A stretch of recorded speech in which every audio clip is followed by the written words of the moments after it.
Acrylic yarn. You all rated acrylic yarn the 5th worst yarn to work with. There was particular brands that were mentioned. Aaron Simply Soft, Red Heart Super Saver, Maker, DK Knitting, Semco. They were the type of acrylics that were really not loved. There were definitely some particular themes around why you didn't like these acrylics.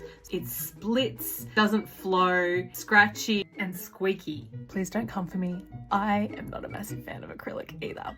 I just don't like the feel of it. It's one of those yarns, and I know everyone has them, where when I touch acrylic, it's just like, I don't know, I just don't like it.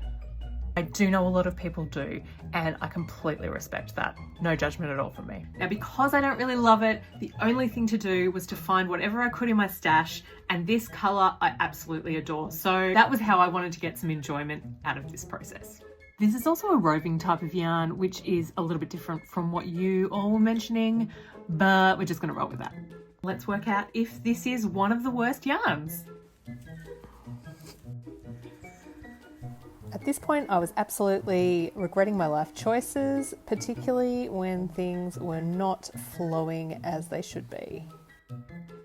I also noticed with acrylic, you get a bit of a fuzz going on with the surface of the material. Because this is a roving yarn, I have managed to find a acrylic that I'm just gonna make a little something for this cutie.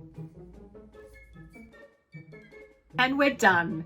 So we have a combination of the roving style acrylic and the plied style acrylic.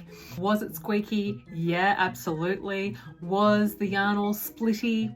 It was. Is it my favorite to work with? No, it's a sensory thing. I'm sorry, but it was infinitely better than working with the eyelash yarn that I did previously. So I'm gonna take that as a win.